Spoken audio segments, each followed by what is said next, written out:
Doctor, ¿me escucha?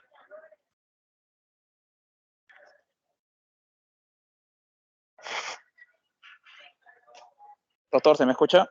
Para poder comenzar.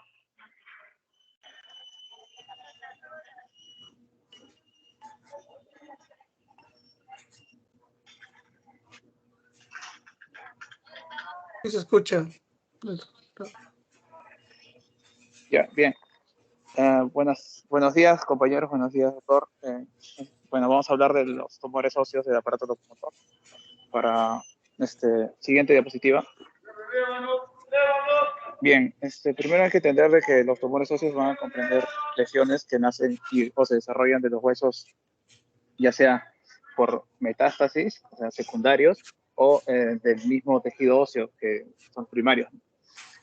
Bien, por eso los dividimos en esos dos grupos. Ahora, estos dos grupos pueden subdividirse a su vez en tanto malignos como benignos y de naturaleza intermedia, de los cuales pueden ser o malignos o benignos, pero pueden presentarse de las dos maneras. Ahora, la mayoría de tumores metastásicos son malignos. O sea, es muy raro tumores que no sean malignos. Mientras que en el caso de los tumores primarios hay más benignos que malignos. Y en comparación de los tumores metastásicos con respecto a los tumores primarios, hay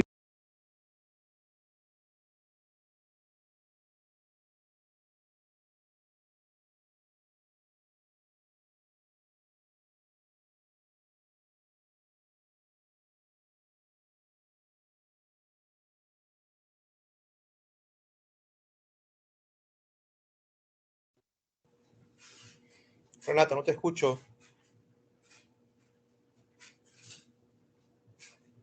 Tu audio está desactivado. Doctor, ¿se me puede escuchar? Ahora sí. ¿En qué parte? Bueno, ya, para concretar, meta versus o secundario versus primario. Meta es más común mientras va avanzando la edad. Bueno, es más común tener meta que primario. Como les digo, avanzando la edad, los primarios, la mayoría son benignos con respecto y los otros son malignos, y las metas es excepcional que haya benignos y son más comunes los malignos. Ahora, las muertes por cáncer, es el 1% nada más de muertes por cáncer son por tumores óseos primarios.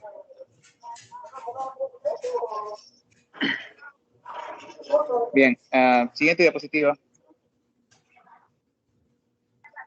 La siguiente.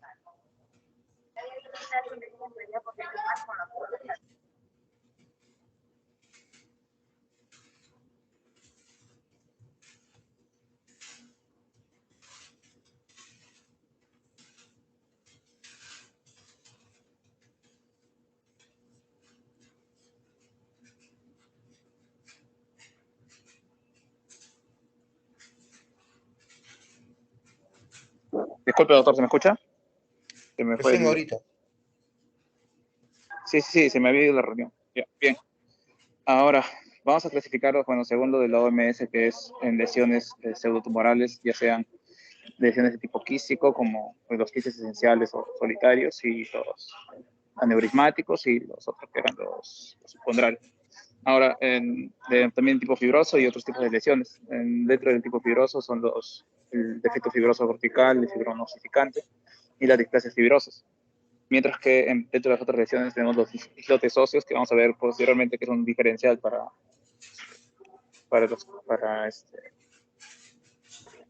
lo que es el osteomastoide y el granuloma eosinófilo. Ahora, siguiente diapositiva. Bien, como lo mencioné, ahora siguiente diapositiva.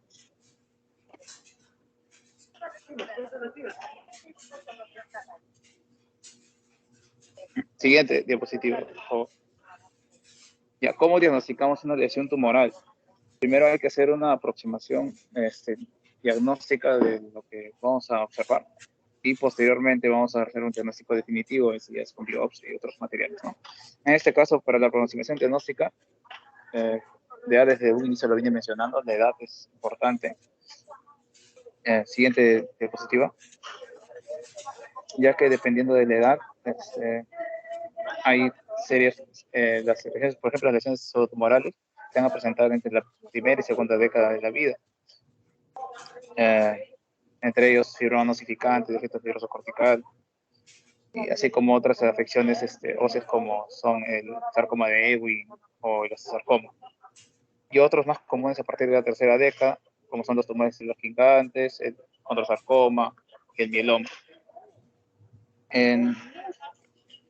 Y siendo las formas malignas primarias, como dije, ya son menos frecuentes mientras va avanzando la edad. Pacientes que tienen 45 años de edad para adelante, deberá descartarse en primer lugar una meta antes de un proceso, un proceso proliferativo primario óseo. En cuanto al sexo, el siguiente diapositiva. Siguiente diapositiva. Bien, en cuanto a la raza y el sexo, con respecto al sexo no hay muchas diferencias con respecto a ello. Sí puede haber una que otra desproporción con respecto a quistes solitarios y condrosarcomas en los pacientes varones. Y en la raza, sí, principalmente sarcoma de Ewing, que es muy raro que sea la raza negra. Lo más común es todo raza blanca. 95% es raza negra, raza blanca para sarcoma de Ewing. Siguiente diapositiva. Y otro dato fisiológico importante es la localización de los tumores. Aquí, como ven en mi grafiquito, hay gráficos de ellos se pueden encontrar. Pero podemos encontrar, ¿no?, en qué huesos se encuentra. Primero, qué tipo de huesos se encuentran, ¿no? Huesos largos, huesos cortos, son huesos planos. Por ejemplo, huesos planos es una de las enfermedades comunes que son posteriores a los 30 años, el mieloma, ¿no? Afecta la calota, como afecta también las costillas o la parrilla costal. Y bueno, en el otro caso, que es también de la ubicación, se encuentra en epífisis, diáfisis o metáfisis. Ahora,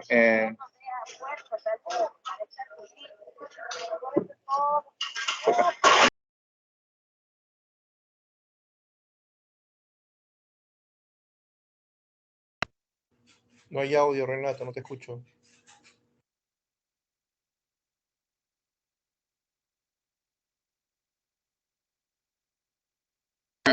¿ahora se me escucha, doctor? Sí, ahora sí. Ya. Bien, como dije, ahora ¿dónde se va a ubicar? Si en caso de que sea epifisiaria, puede ser un condroblastoma o tumores de células gigantes. En metafisiarias, los encondromas, el quistoso esencial, el sarcoma. Y en la diáfisis, el sarcoma de Ewing, en lo que se llama adamantioma, y entre otros. Ahora, dependiendo también hacia dónde invade, ¿no? Si avanza hacia metáfisis, epífisis o de origen, hacia dónde avanza. La siguiente diapositiva. Bien, los antecedentes traumáticos en el 30% de pacientes que padecen tumores óseos refieren haber padecido de un evento traumático previo. Pero no es que haya una relación directa entre ambos, o no está completamente confirmada, pero lo que puede suceder es que el trauma o acelere el proceso de la proliferación de estos neoplasias, o que haya estado oculto y lo pone en evidencia. Siguiente. Otras manifestaciones clínicas, como ya es similar a diferentes tipos de cánceres, tenemos el dolor, la tumoración o tumefacción, la impotencia funcional, así como la alteración del estado general. Y este dolor, todo esto, como es una lesión ósea, puede estar acompañado de fracturas patológicas. Por ejemplo, un paciente de 20 años no debería fracturarse golpeándose o cayéndose, no deberían fracturarse. Por eso hay que examinar bien las posibilidades de por qué las fracturas patológicas, especialmente en pacientes jóvenes. Ahora, adultos frágiles es más común que ocurran las fracturas, pero fracturas patológicas en jóvenes hay que examinar bien, especialmente para buscar búsqueda de neoplasias. Ahora, siguiente,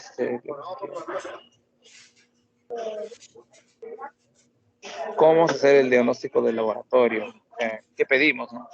Para, pueden pedir velocidad de sedimentación lobular, y si esta se encuentra elevada, en realidad se encuentra elevada en la mayoría de tumores, pero así como en otros procesos inflamatorios. Así que no son marcadores específicos para diversas enfermedades. Si es significativamente alta y tenemos paciente, como dije, mayor de tercera edad, ¿no? O de mayor a tercera década, podemos encontrarnos con un mieloma. Del PCR sirve, y especialmente se acompaña con hipercalcemia, y ya se hace un análisis electroforético, ¿no? También para confirmar. Proteína C reactiva y lactato deshidrogenasa se elevan especialmente en linfoma y sarcoma de Ewing. Y los proteinogramas electroforéticos también se aplican para estos pacientes, especialmente 45 años para adelante. Hay otros marcadores fenotípicos y de citometría de flujo que ya se piden cuando tenemos una sospecha diagnóstica, ya está dentro de nuestros diferenciales o están por confirmar. Entonces pedimos aspirados de médula ósea, o determinación de marcadores fenotípicos, beta-2 microglobulina, o análisis de ADN celular. Y aquí podemos diferenciar si son lesiones benignas o malignas. Dentro del diagnóstico definitivo, que es la siguiente diapositiva, podemos hacerlo primero para hacerlo sería puede ser con un rayos X para algunas, y con otras que ya tenemos que ponerle si es benigno o maligno, hacemos biopsia con aguja fina, puede ser con trocar, que se saca más material y se necesita un personal especializado en estos procedimientos. Y el trocar se va a usar más en biopsia de columna, he visto de columna cervical y de columna dorsal, pero en otros no he visto. Sí debe hacerse. Y las biopsias a cielo abierto, que son más precisas, igual necesitas un personal especializado y condiciones más óptimas, porque hay riesgo vital del paciente, porque como es una exposición amplia, no como en el trocar, sino que es cielo abierto, la asepsia va a ser imprescindible en estos procedimientos. Siguiente diapositiva. Ahora, el osteoma osteoide va a consistir en el 11% de los tumores óseos benignos, y el 50% de veces va a presentar el fémur y tibia. Solo el 10% en columna vertebral, y de ese 10% el 1% va a presentarse en saco. Siguiente diapositiva. Esto tiene una relación de 4:1 con respecto a hombres y mujeres, y se presenta más a raza blanca. La edad de presentación es alrededor de los 16 años y se diagnostica antes de los 30, sí, 30. Siguiente diapositiva. Todavía no. Una antes. Lo característico de este osteoma osteoide es que en los rayos X vamos a ver un tejido óseo bien definido que lo va a caracterizar. Y este es usualmente menor de un centímetro y va a estar rodeado de zona de hueso reactivo. Se puede dividir por su ubicación: cortical siendo el más frecuente, lo medular que es la menos frecuente, pero puede tener un nido excéntrico, y a nivel subperióstico, que es lo más raro que hay, ¿no? Puede estar en el cuello calcáneo, cuello femoral, manos y pies.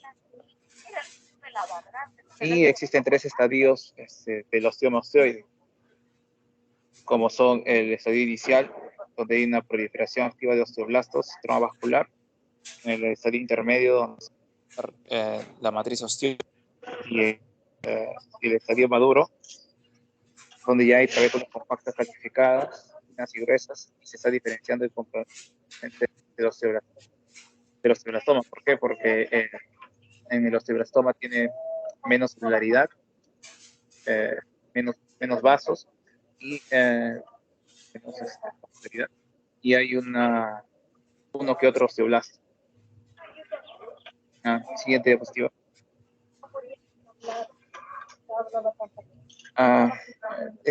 Cuando voy a poner, dentro de la sintomatología va a presentar pacientes con dolor constante y profuso, que se va a intensificar durante las noches y se va a aliviar con ácido acetilsalicílico. Y si es que afecta la columna vertebral, pero tiene posibilidad en el 50% de los casos de hacer una escoliosis compensatoria. El diagnóstico de rayos X tiene un diferencial, ya lo vimos, ya tenemos que ver un nido óseo bien definido, y para ello vamos a hacer un diferencial con las islas óseas, que a la resonancia magnética va a mostrar hipodensidad en todas sus secuencias, pero no va a haber edema.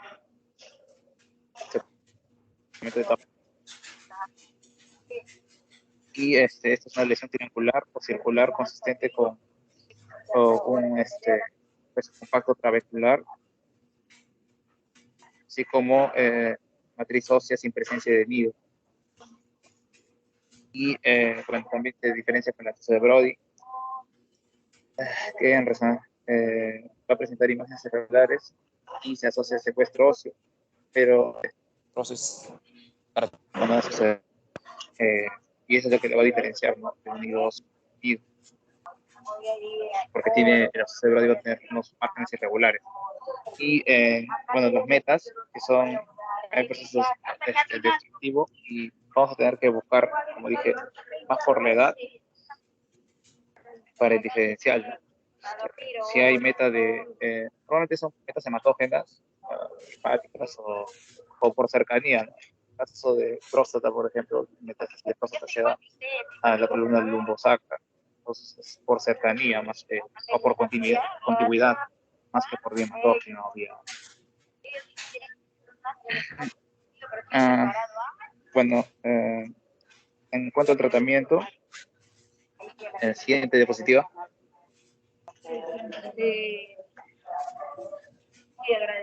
Ahí está lo que mencioné, ¿no? Y la isla ósea, el Brody y las metástasis. Siguiente. En cuanto al tratamiento, podemos hacer una ablación guiada por TAC. Estas ablaciones se hacen con un trépano guiado por TAC.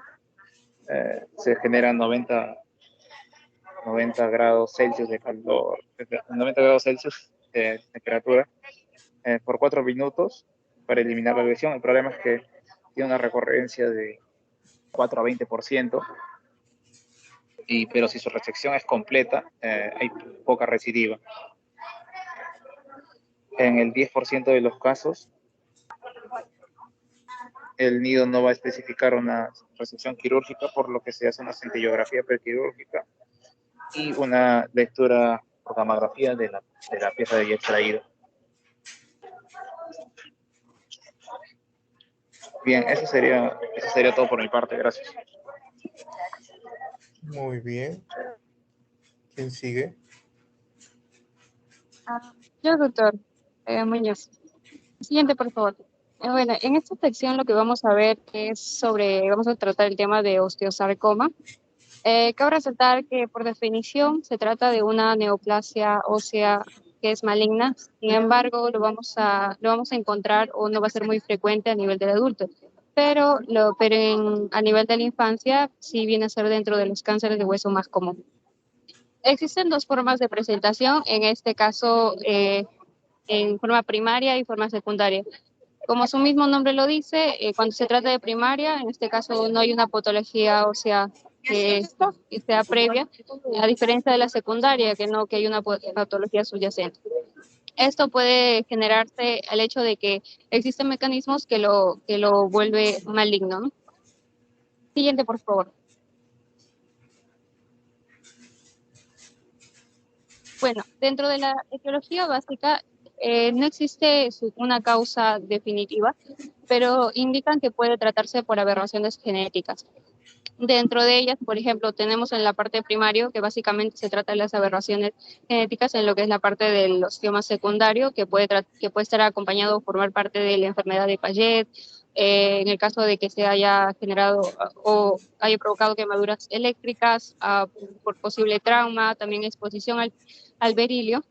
Lo bueno es que es loco. Entonces, en este caso, lo que existen otros indicadores, por ejemplo, en lo que es el infarto de miocardio, que también puede generar ese tipo de osteosarcoma, o en el caso de que haya una presencia de infección ósea. Existen lugares y formas de presentación en sí. Por ejemplo, en este caso, los más característicos vienen a ser a nivel de la metáfisis de los huesos largos. Dentro de ellos tenemos el fémur, la tibia y el húmero como los más frecuentes, pero también hay que recalcar que lo podemos encontrar a nivel del cráneo, la mandíbula y la pelvis. Dentro de la forma primaria, o sea, de los osteosarcomas primarios, tienen mayor predilección a nivel de la rodilla. En lo que compete en la parte de la forma de presentación secundaria, lo vamos a visualizar en lo que son los huesos planos, pero hay una mayor frecuencia a nivel de las pelvis que está asociado con lo que es la enfermedad de Paget. Siguiente, por favor. Bueno, existe una ubicación y también se puede clasificar según el grado de afección. Es por ello que con respecto a la ubicación lo podemos encontrar en central, que hay una afectación a nivel central, o sea, intramedular, o a nivel de la superficie, que está a nivel del periósteo o área cortical. O la extraesquelética, que está asociado, que invade lo que es los tejidos blandos.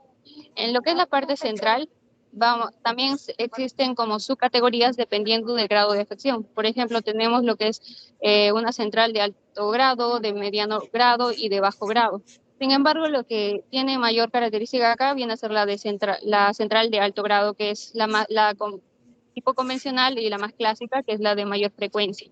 Pero también tenemos la otra, que es la telangiectático, que en este caso hay presencia de sinusoides, que van a estar básicamente llenos de sangre.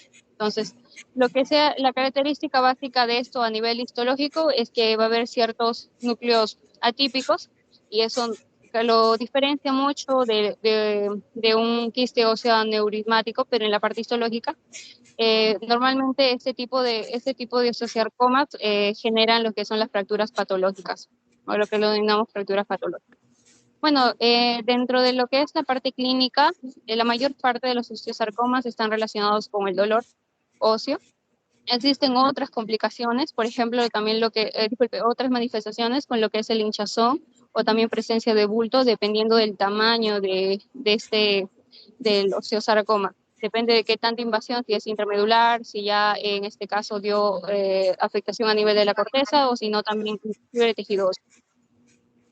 Pero clínicamente la característica principal es el dolor óseo, ¿no?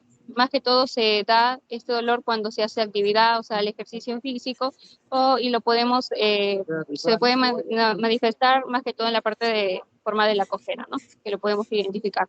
A veces se asocia con ello. Entonces, dentro del plan de trabajo, aparte de hacer una examinación física, también podemos pedir un análisis de laboratorio, en este caso la presencia del lactato de deshidrogenasa y la fosfatasa alcalina. Normalmente, debido a que hay un aumento en la actividad osteoblástica, debido a que están creando como un nuevo hueso dentro de otro, o dentro o fuera, dependiendo de la ubicación, entonces va a hacer que las fosfatasas alcalinas se encuentren elevadas. En lo que es diagnóstico por imágenes, el que viene a ser el estándar de oro viene a ser la resonancia magnética, pero normalmente cuando en ciertos casos entramos o pedimos radiografía, pero esto como tiende a ser más que todo el primer estudio solicitado, entonces más que todo lo hacemos con el fin de que podemos identificar posible destrucción ósea, pero no específicamente va a decir de que se trata de un osteosarcoma, o presencia de que haya calcificaciones. Entonces, o lo que podemos ver que existen configuraciones que puede estar catalogado con el osteosarcoma o uno de los posibles, es la elevación del periósteo, lo que se conoce como el triángulo de Coleman. En lo que es la parte de la resonancia magnética, esto sí nos va a generar mayor caracterización. Y bueno, dentro de esto también lo importante de la resonancia magnética es que nos va a permitir conocer hacia qué parte se ha extendido el tumor, tanto dentro o fuera del hueso. Y bueno, lo que es la tomografía se lo podría indicar más que todo en lo que es la planificación para, en el caso de hacer biopsia o estadificar la enfermedad.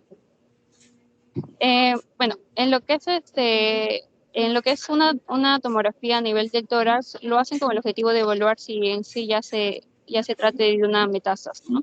En este caso que haya sido invadido no solamente a nivel de huesos distales o a nivel de extremidades, sino también a nivel de la parte central. Entonces, existen otras formas que son las imágenes nucleares, como por ejemplo la tomografía por emisión de positrones. Esta viene a ser más que todo con el fin de detectar ciertas recurrencias. Y el tratamiento básicamente se trata de quimioterapia y cirugía, o sea, tanto una precirugía o una poscirugía. Pero básicamente se trata de estos dos tipos estas dos formas de tratar, ¿no? Eso sería en lo que corresponde a lo que es osteosarcoma, tanto primario como secundario. Siguiente, por favor. Muy bien, Eso sería. muy bien, Heidi. ¿Quién sigue? Buenas tardes, doctor. ¿Se me puede escuchar? Sí, te escucho. Ya. Buenas tardes con todos. Mi nombre es Josephine Ordemar y vamos a continuar con la exposición. Vamos a empezar con la parte ahora de el fibroma condromixoide. Este va a ser un tumor benigno, muy raro, y va a tener un origen cartilaginoso. Mayormente se va a ubicar, como podemos ver en la imagen, a nivel de la metáfisis, y va a estar asociado a lóbulos condroides, zonas fibrosas y también áreas mixoides. Normalmente va a estar ligado a lo que es el cartílago de crecimiento, ¿no? Se cree que probablemente se origine ahí y también se cree que posiblemente se origine por una traslocación a nivel de los cromosomas.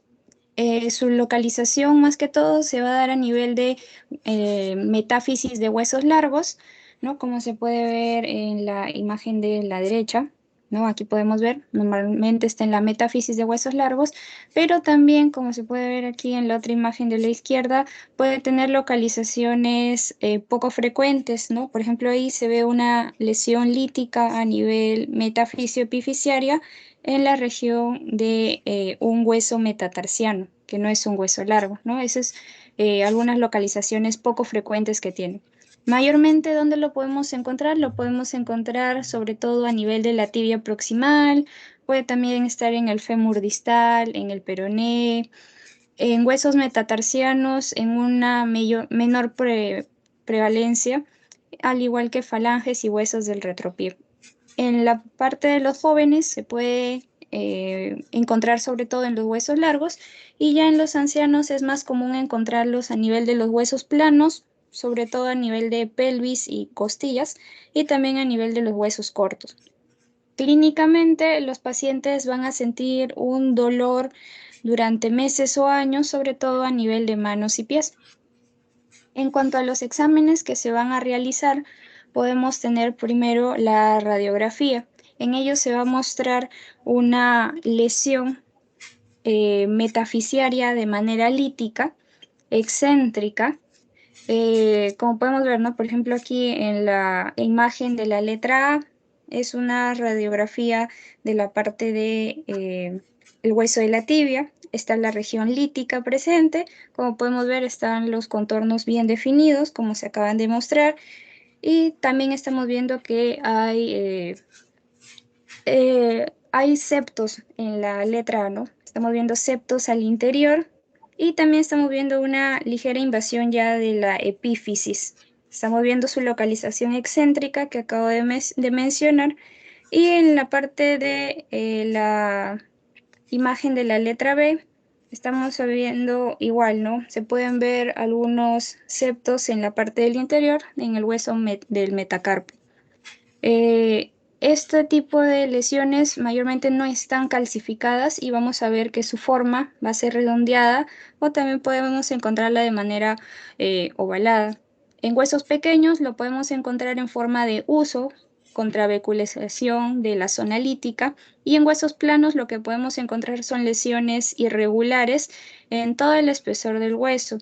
Y muy importante, cuando nosotros veamos que hay ese tipo de lesiones a nivel de la columna que ya están causando un aplastamiento vertebral, esto ya nos va a indicar que se está haciendo una metástasis o ya nos está indicando un grado de malignidad.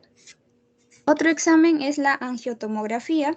Esta va a definir la relación que tiene el tumor con los vasos sanguíneos para ver si es que está teniendo una metástasis. Y el último examen, que es la biopsia, vamos a encontrar una masa, ¿no?, de color blanquecina o de grisácea clara.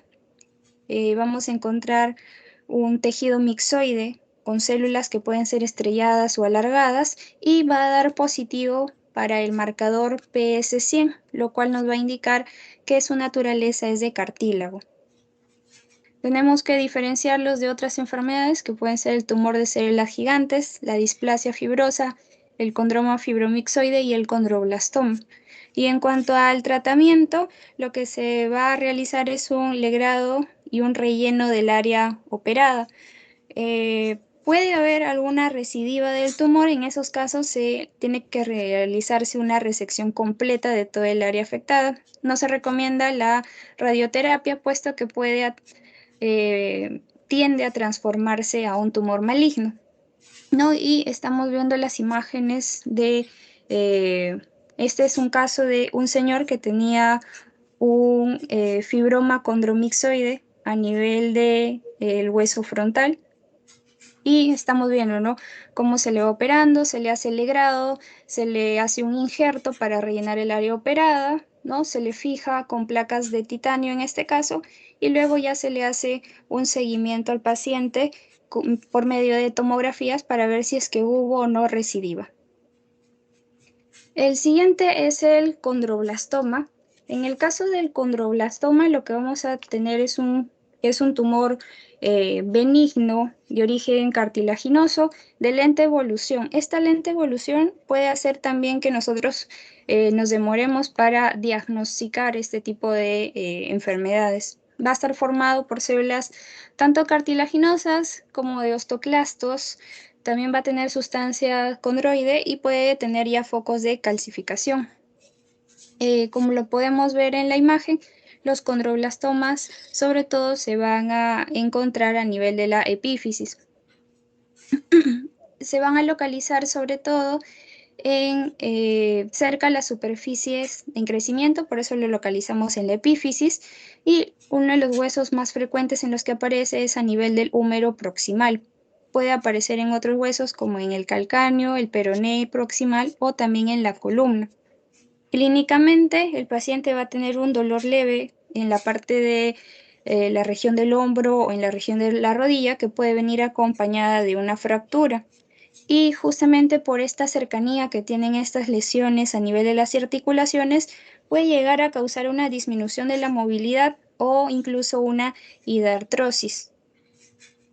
En la imagen inferior en la parte izquierda estamos viendo, ¿no?, ese es un condroblastoma que está a nivel de la epífisis en el hueso del húmero, ¿no? Y vemos bordes bien delimitados.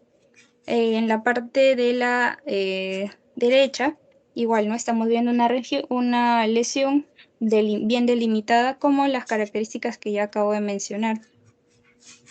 En cuanto a los exámenes, en la parte de la radiografía vamos a ver esta lesión que va a tener una forma redondeada u ovalada. Los bordes pueden ser esclerosos.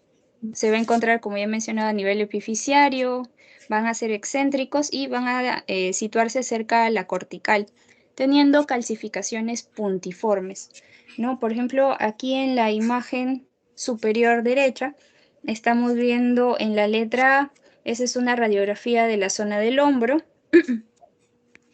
En la letra B estamos viendo una radiografía a nivel de la rodilla. En la letra C y estamos viendo ahí que esta lesión se está dando a nivel del tobillo. Y por último, en la letra D estamos viendo ya no una radiografía, sino una resonancia, en donde estamos encontrando ya este condroblastoma a nivel del astrágalo. Otro examen es la gammagrafía, en donde vamos a encontrar una zona hipercalcemiante. La resonancia magnética nuclear se va a aplicar para determinar la relación de la lesión con el cartílago en crecimiento. Y por último, la biopsia, que sirve para etapificar este tipo de lesiones. Y vamos a encontrar, ¿no?, en la parte de la biopsia una coloración rosácea o grisácea con áreas blanquecinas que nos van a indicar ya calcificación, ¿no? Como estamos viendo en la imagen inferior, estamos viendo una calcificación porque hay áreas blanquecinas de tipo enrejado que es característico, ¿no?, de esta enfermedad. En cuanto al diagnóstico diferencial, lo tenemos que diferenciar del absceso crónico metafisiario, del condroma perióstico, de la sinovitis vellonodular. Esta sinovitis vellonodular se va a diferenciar porque está situada a nivel cortical, mientras que el condroblastoma está situado más a nivel excéntrico. Y también se tiene que diferenciar del tumor de células gigantes, sobre todo en los pacientes adultos. El tratamiento, como podemos ver en las imágenes, se realiza un raspado de toda la cavidad, extirpando la pared del tumor. Luego se va a rellenar con un injerto toda la zona afectada. Y por último se indica no realizar radioterapia, ya que el paciente puede estar haciendo una metáfisis pulmonar a nivel benigna, en cuyo caso se realiza una resección. Y otro tema es el condrosarcoma. En el caso del condrosarcoma, lo que vamos a ver es una tumoración ósea maligna que va a tener un crecimiento lento. No tiene tantas probabilidades de metástasis en algunos casos, y en otros va a tener una metástasis de manera muy agresiva, ¿no? Son las dos formas en que se puede presentar este condrosarcoma. Se va a localizar a nivel de el esqueleto axial, sobre todo en los huesos como el ilion, el fémur. Va a ser muy poco frecuente a nivel de huesos craniofaciales y la columna. Estamos viendo aquí la ubicación más o menos en donde se va a encontrar frecuentemente el condrosarcoma. Y en cuanto a la clasificación, tenemos tres tipos.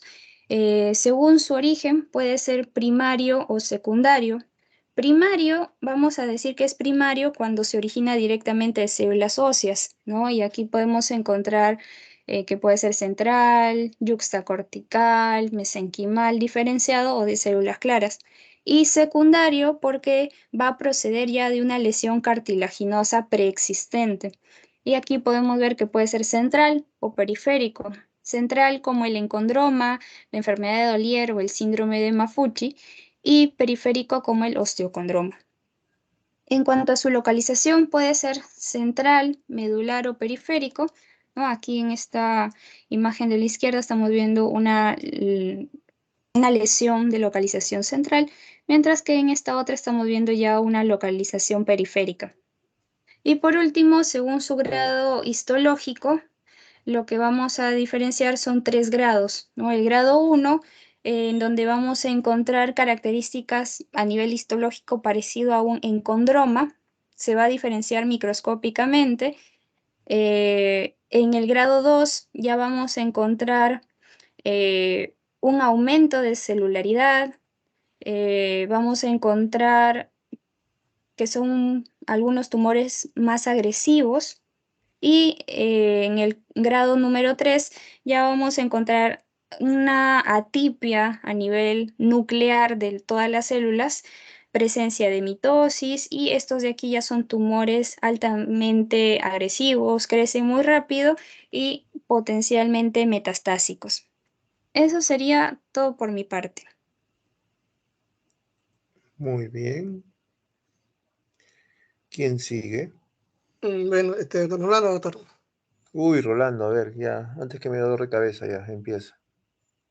Ya, bueno, continuando, ¿no? Ya que la compañera mencionó, ¿no?, que el condrosarcoma es un tumor óseo maligno, no tiene también su presentación clínica, ¿no? Mayormente puede ser un dolor sorda, intermitente y continuo, ¿no?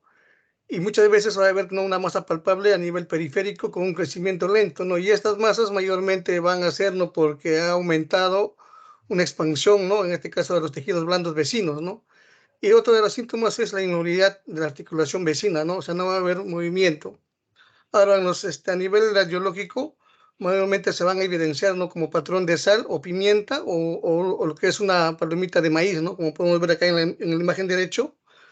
Y estos a veces pueden hacer una disrupción en la cortical por invasión de tejidos adyacentes, ¿no? Y mayormente también a nivel radiológico se van a presentar, ¿no?, una erosión endosal, ¿no? Y estos tipos son lesiones de alta captación radiofármacos, tanto en el tronco y la cintura, que se dan en un 50%, ¿no? El siguiente. Formas de diagnóstico, mayormente, ¿no?, a un inicio se pueden diagnosticar a través de un examen físico, ¿no? Esto en el que el médico va a poder preguntar, ¿no?, en este caso, los signos y síntomas y examinar, ¿no? En este caso, como vemos en la imagen, hay condrosarcomas que se pueden visualizar así a simple vista por el aumento del tamaño, ¿no? En este caso, como vemos en la imagen, ¿no?, a nivel del hombro, ¿no?, un tumor grande.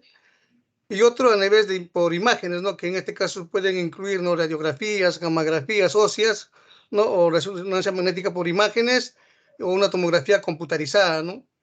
Y a través de las biopsias, ¿no?, que se pueden ver, ¿no?, para ver la certificación, qué grado está, ¿no? Lo que podemos en este caso diagnosticar, en este caso hacer un diagnóstico diferencial es con el osteosarcoma o condroblástica, ¿no?, que mayormente en esto va a determinar, ¿no?, la edad, ¿no? Mayormente el condrosarcoma se da en mayores de 50 años, es muy poco común en jóvenes, ¿no? A lo que el osteosarcoma mayormente, o el osteosarcoma condroblástico, mayormente se va a dar a nivel del periósteo, ¿no? Y va a tener una imagen de sol radiante, lo que muy raras veces se van a ver lo que es en el condrosarcoma, ¿no? Y otro es con los encondromas, ¿no?, que esto mayormente también es, no puede darse por la edad, ¿no?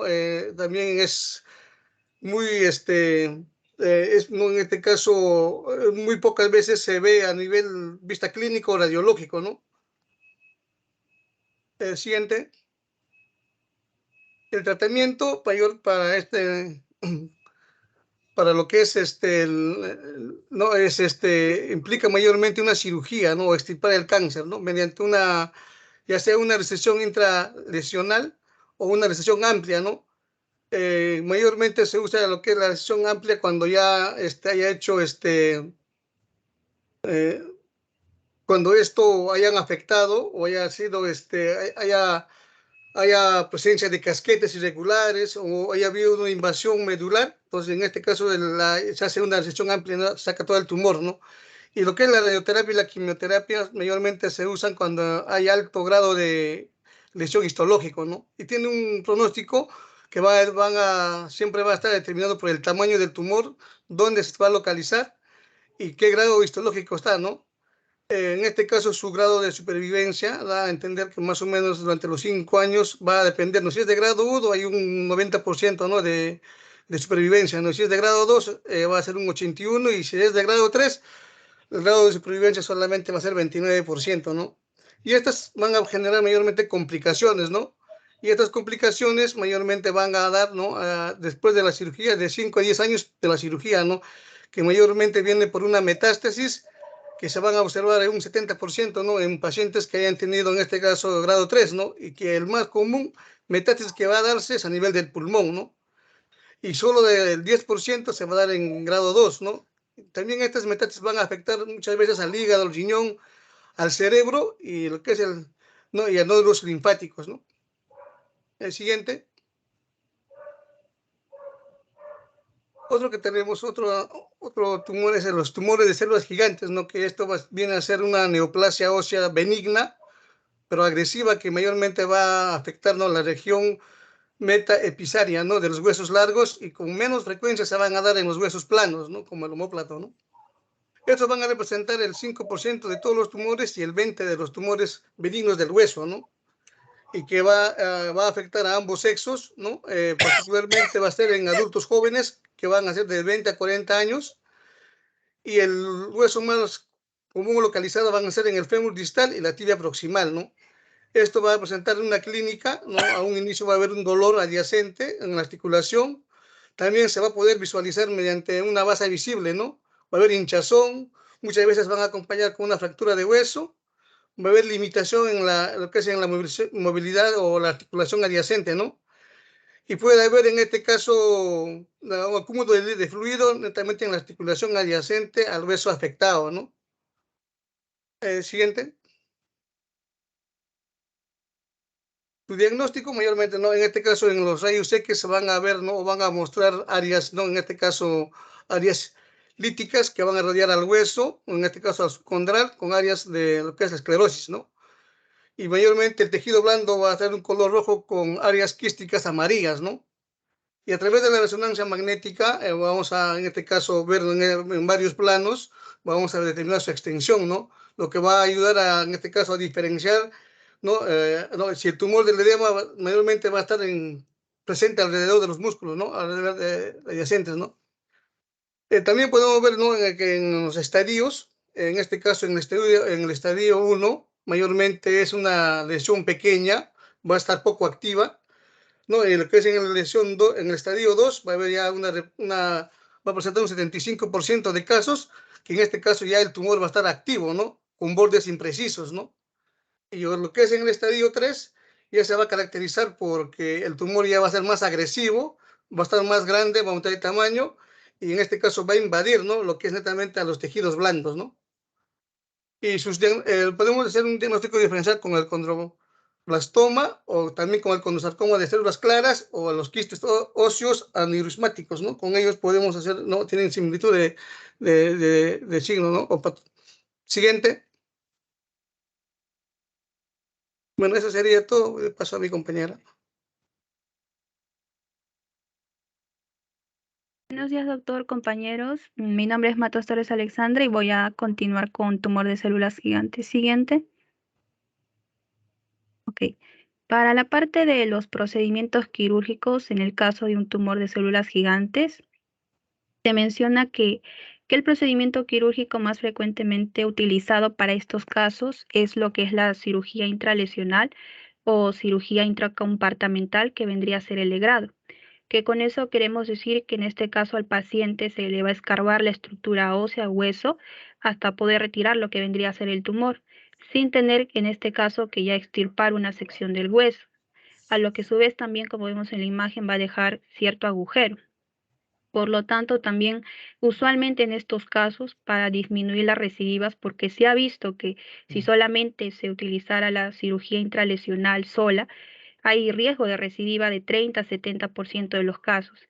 Entonces, lo que se hace, muy aparte de la cirugía intralesional, es también acompañarla de la aplicación ya sea de un injerto óseo o de alguna sustancia adyuvante, como puede ser, por ejemplo, nitrógeno líquido, fenol, cemento acrílico, y generalmente también mencionan lo que es el polimetilmetacrilato, porque también se ha visto que este tipo de sustancia genera apoyo temprano al hueso, genera una mayor estabilidad mecánica y también nos permite ver cuando se hace una imagen radiológica, detectar si es que aparece alguna recidiva.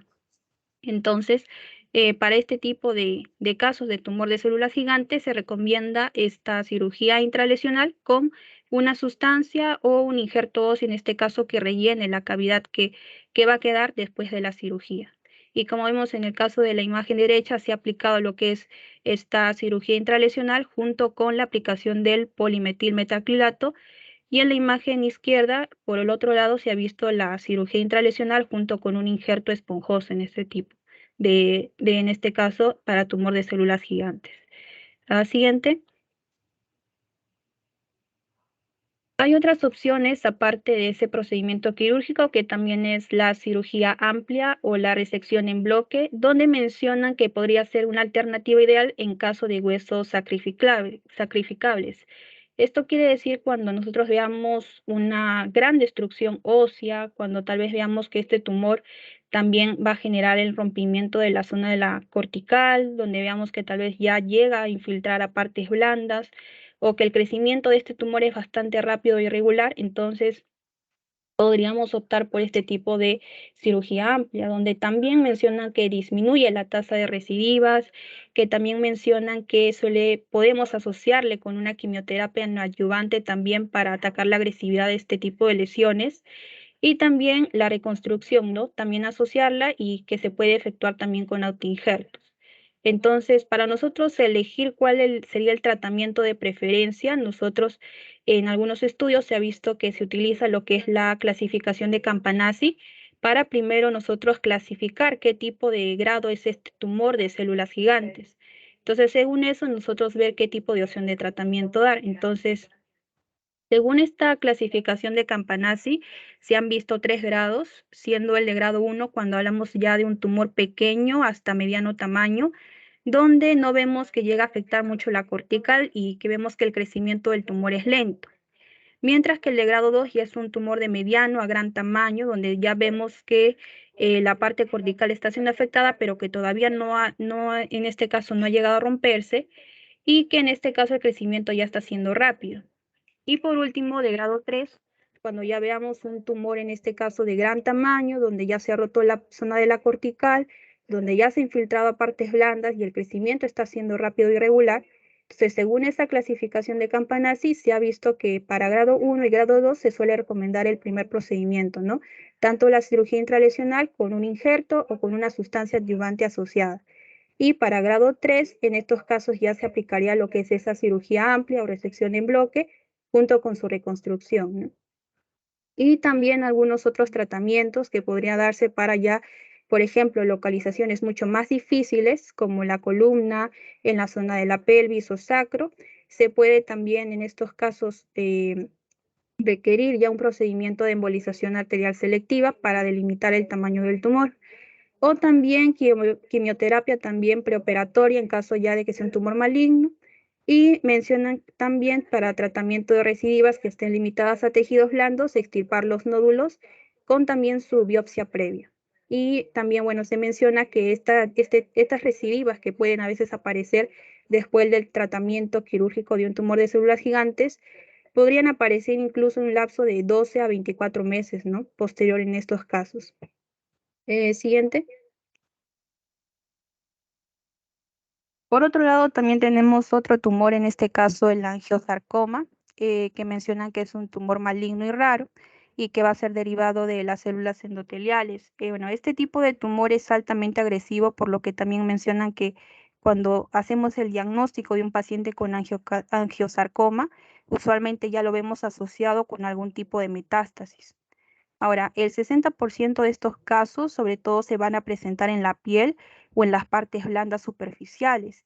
Y ya luego el resto se puede presentar en el hueso, en la mama, en el hígado, cualquier otro órgano abdominal también se podría presentar.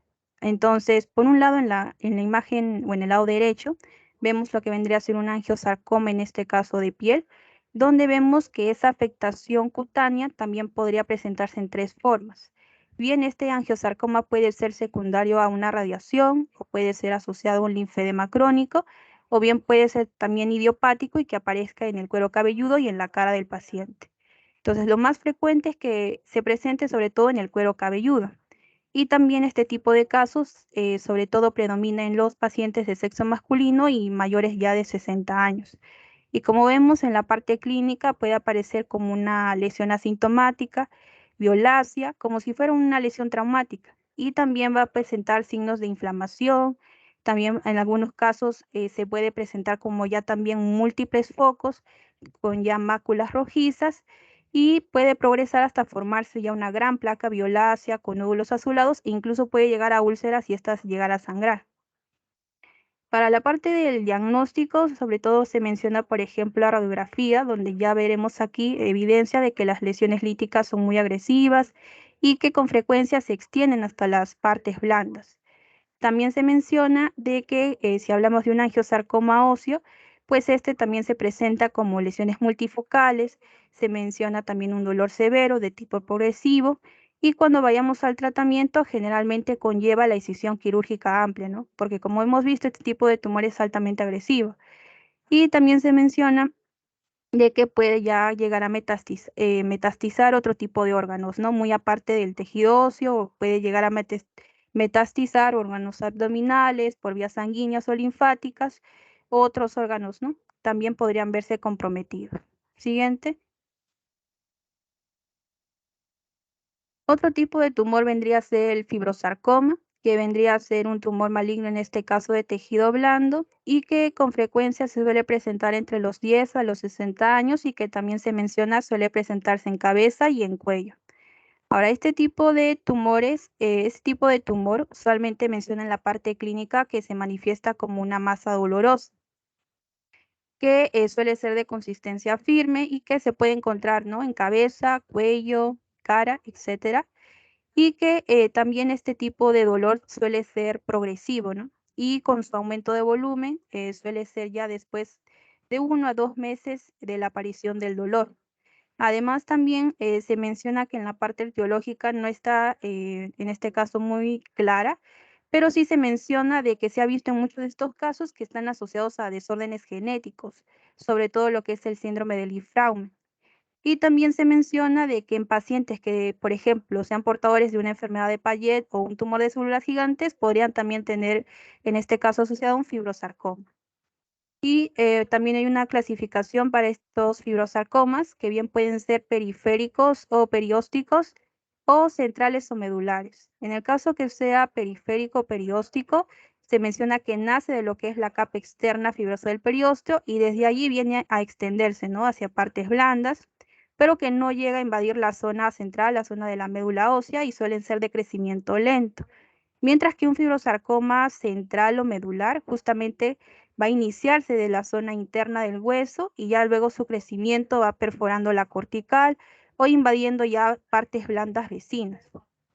Y en la parte del diagnóstico, bueno, se menciona lo que es tanto la tomografía como la resonancia para la parte del diagnóstico, como también para la planificación quirúrgica, y lo que es la radiografía, donde nosotros veremos, como vemos en la imagen, una imagen radiolúcida que no presenta como un límite preciso y que vemos también cierta rarefacción moteada en su interior, lo cual también puede también indicarnos si abomba o se destruye la zona de la cortical. Entonces, esa es la parte de fibrosarcoma. Le voy a dar paso a mi compañera para que siga hablando de este tumor. Buenas tardes, doctor. Bueno, yo soy Muriel Seabrini Chantal y yo voy a hablar acerca de la identificación y el tratamiento de los fibrosarcomas. Bueno, para poder hacer la identificación, podemos realizar el procedimiento de la biopsia, que va a ser lo que nos va a dar el diagnóstico de certeza. Esta puede ser de dos tipos. Podemos hacer una tipo excisional o también una PAP, que es una punción por aguja fina.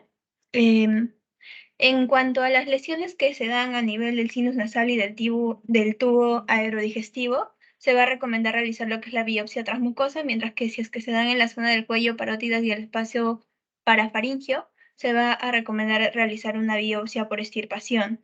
En cuanto a los fibrosarcomas, para la identificación histológica, pues debemos saber que estos son parte de una familia de tumores que son los tumores fusocelulares, y estos se van a caracterizar porque tienen una semejanza, un parecido a lo que son las células mesenquimatosas normales.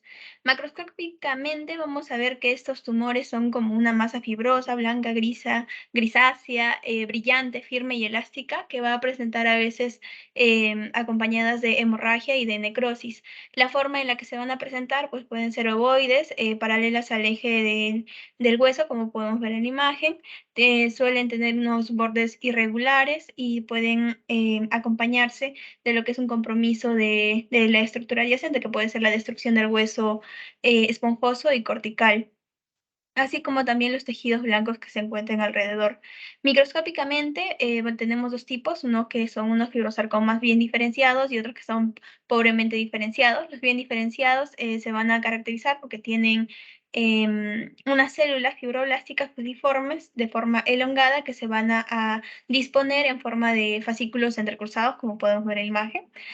Van a tener una considerable sustancia intercelular colágena entre ellas, y como podemos ver, los núcleos son ovoideos, hipercromáticos, y no hay una atipia celular ni una actividad mitótica evidente. El crecimiento suele ser lento y bien delimitado en estos bien diferenciados. Por otro lado, los pobremente diferenciados van a ser muy celulares y se van a presentar como un estroma colectivo. En cuanto al tratamiento, se suele utilizar lo que es la quimioterapia, utilizada de forma sincrónica con la radioterapia de forma adyuvante para poder limitar el desarrollo del tumor. En cuanto a los tumores radioresistentes, el tratamiento de elección es la cirugía, y en aquellos que son pobremente diferenciados y anaplásicos, el tratamiento de elección va a ser pues amputar o desarticular la zona que está comprometida. En aquellos tumores que recidivan luego de la resección, pues también el tratamiento de elección sería la amputación preferiblemente. Siguiente, por favor.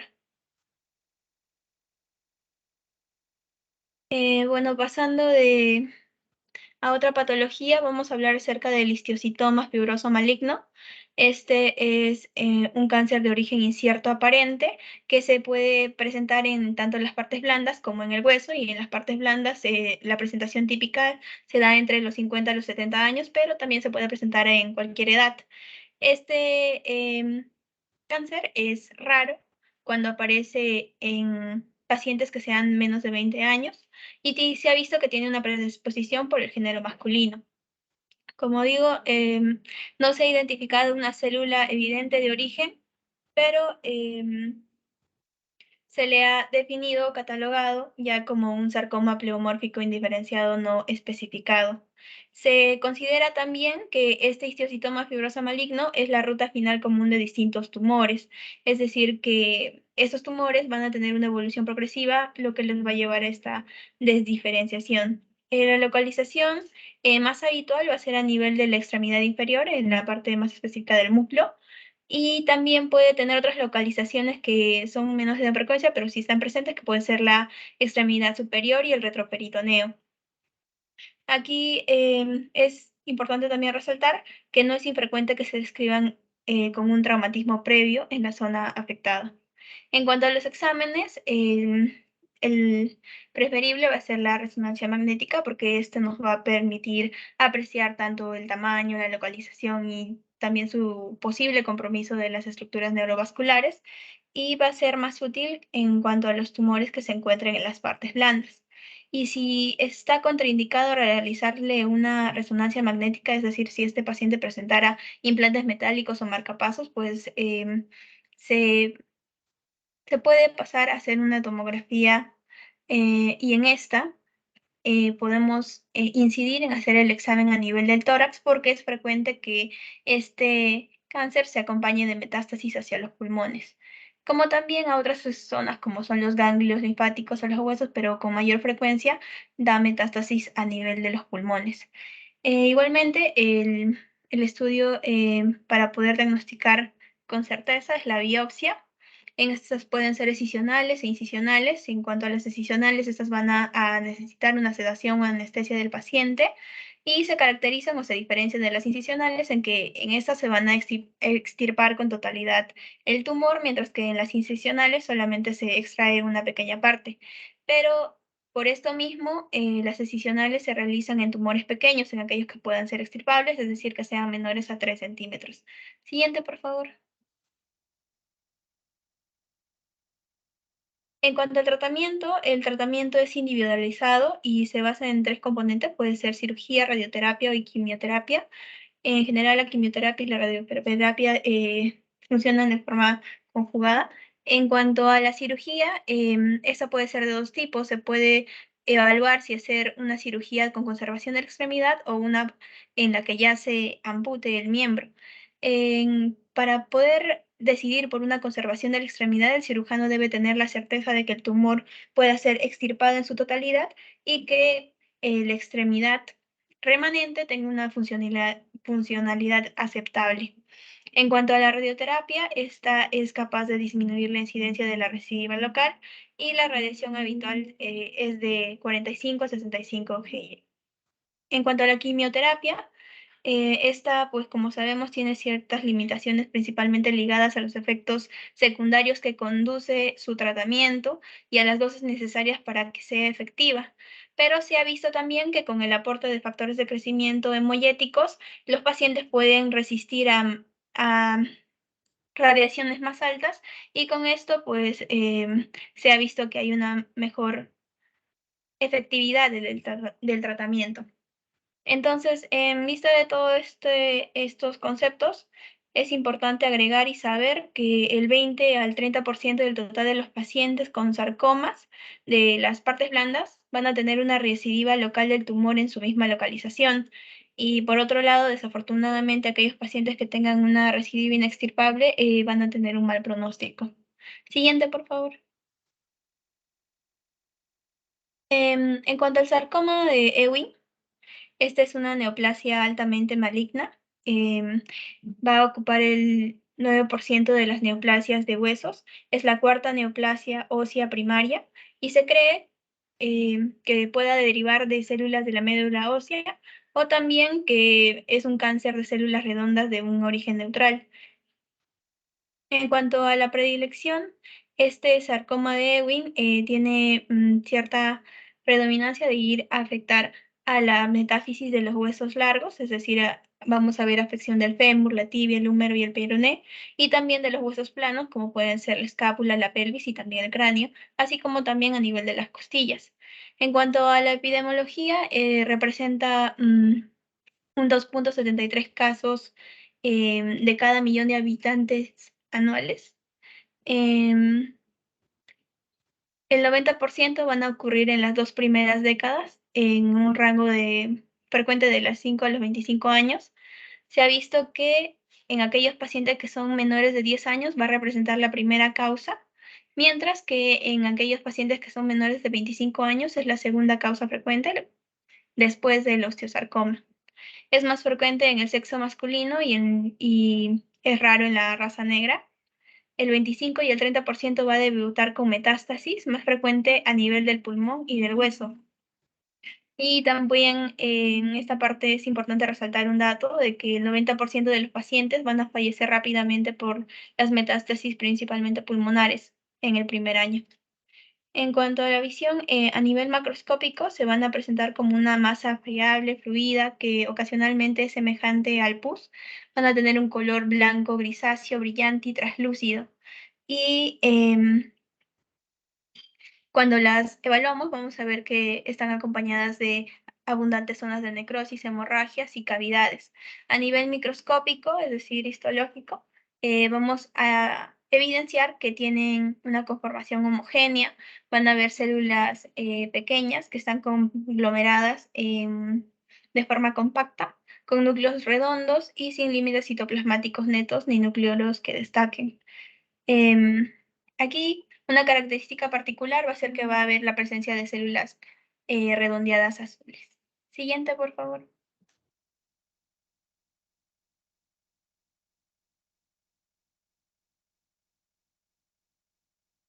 Entonces, en cuanto a la clínica, va a tener un cuadro pseudoinflamatorio. Esta es una lesión del estadio 2B.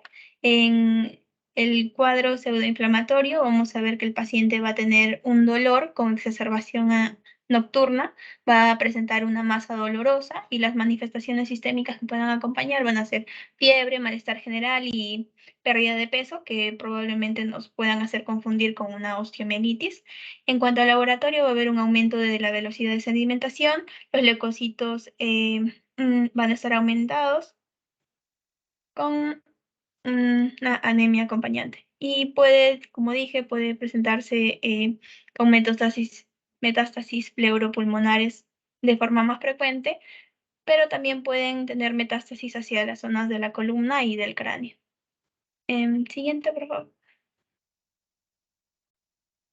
Bueno, hasta ahí sería mi parte. Muchas gracias. Buenas Muy tardes, bien. doctor. Sí, Mi nombre es Nicole y voy a continuar con la exposición. muy bien, Ok, Nicole. en cuanto al diagnóstico y tratamiento del sarcoma de Ewing, ¿no? Para empezar, tenemos el diagnóstico que se basa en un examen histopatológico con técnicas de inmunohistoquímica y estudios moleculares, ya que muchas de sus características clínicas, morfológicas e inmunofenotípicas van a ser similares a otras enfermedades, como por ejemplo el condrosarcoma mesenquimal y el osteosarcoma de células pequeñas. Ahora, en cuanto a la radiología, vamos a encontrar que va a ser bastante variable y va a depender también si la lesión está en el hueso largo o en el hueso plano, ¿no? Pues en el caso de los huesos largos, tenemos cuando está en la matriz tumoral, va a ser siempre osteolítica y lo que va a producir es un patrón moteado de tipo infiltrativo permeativo, ¿no? En el cual al comienzo va a haber un cuadro que predomine en la esclerosis cortical y sobre todo va a estar en las localizaciones diaficiarias, ¿no? Y a medida que el tumor va a ir progresando, se va a combinar con lesiones líticas erosivas de la cortical. Ahora, una vez que ya perforó y rebasó la cortical, lo que va a hacer es elevar el periósteo y determinar la reacción periosteal en espículas. Y eso es a lo que se le va a llamar las capas de cebolla o llamado también el onion skin, ¿no? Que incluso lo que va a formar es un triángulo de Codman, ¿no? Y lo que vamos a observar básicamente, por ejemplo, en el onion skin, en una vista anteroposterior, en un fémur, sobre todo en este caso en una paciente de 15 años de edad que tenga sarcoma de Ewing, vamos a observar cómo hay capas múltiples de reacción perióstica que van a simular a lo que es la apariencia de una piel de cebolla, ¿no? Ahora también se utiliza lo que es la tomografía axial computarizada, pero esta es bastante limitante, ¿no? Tiene bastante limitación, ya que no permite diferenciar entre la extensión tumoral a la médula ósea, sobre todo en pacientes que están sometidos a una quimioterapia preoperatoria, ¿no? Siguiente, por favor.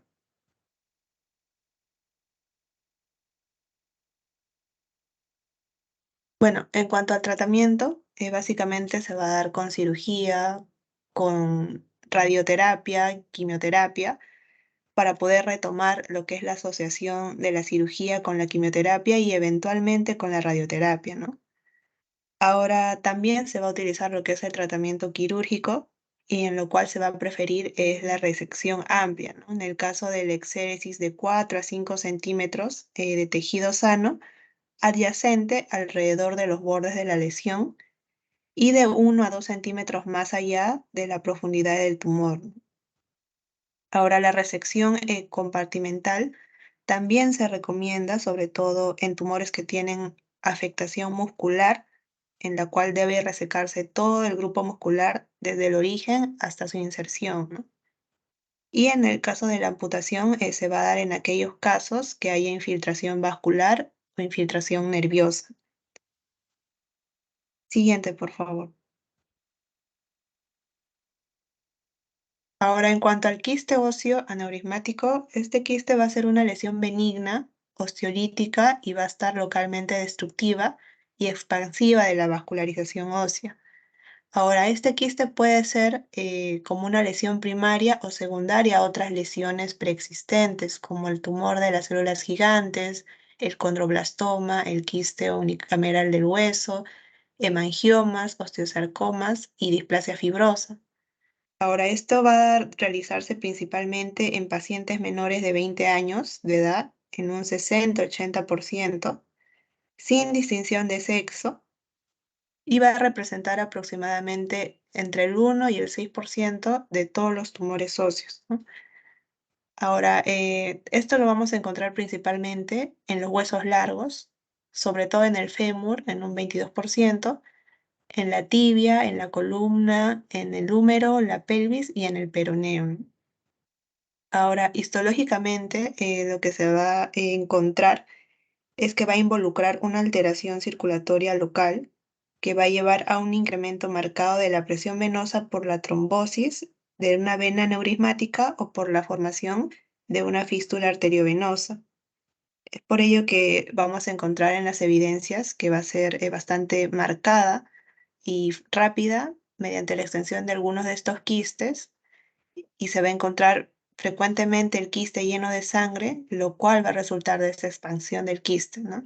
Ahora también en la angiografía se va a mostrar cambios sugestivos de una lesión vascular y lo que se va a encontrar es la presencia de un shock arteriovenoso, ¿no? Siguiente, por favor.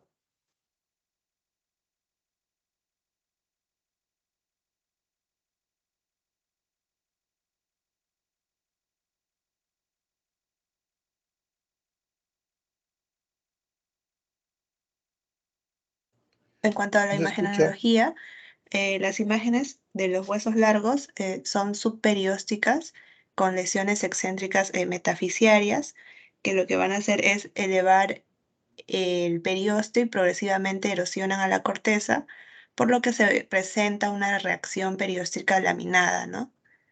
Ahora, este quiste puede ocasionalmente penetrar a lo que es la epífisis, sobre todo a través de los cartílagos de crecimiento, ¿no?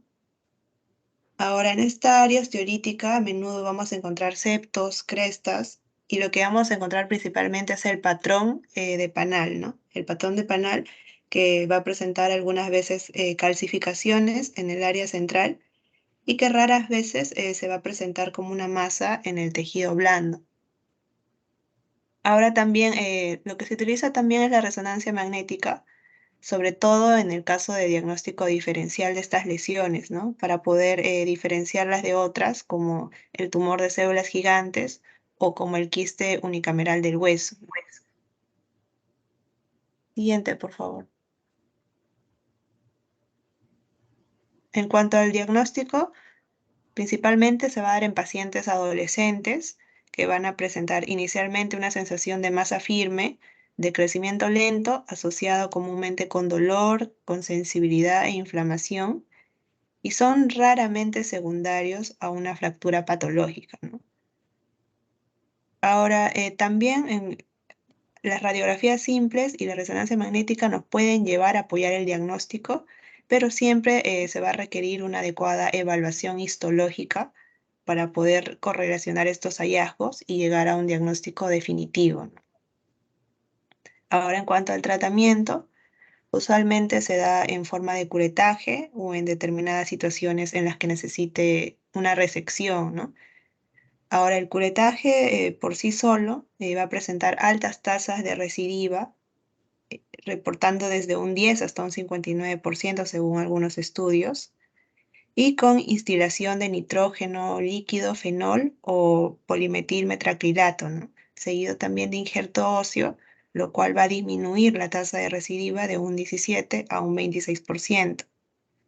Es así como se puede acompañar también de una criocirugía adyuvante, especialmente para las localizaciones donde la resección no es deseable, ¿no? Ahora también se utiliza lo que es el cemento óseo. El uso del cemento óseo es sugerido como una alternativa al injerto óseo para reducir el riesgo de recurrencia y reducir el mínimo de la necrosis térmica, y así de esa forma llenar fácilmente el vacío asociado con la evacuación del quiste, ¿no? Siguiente, por favor.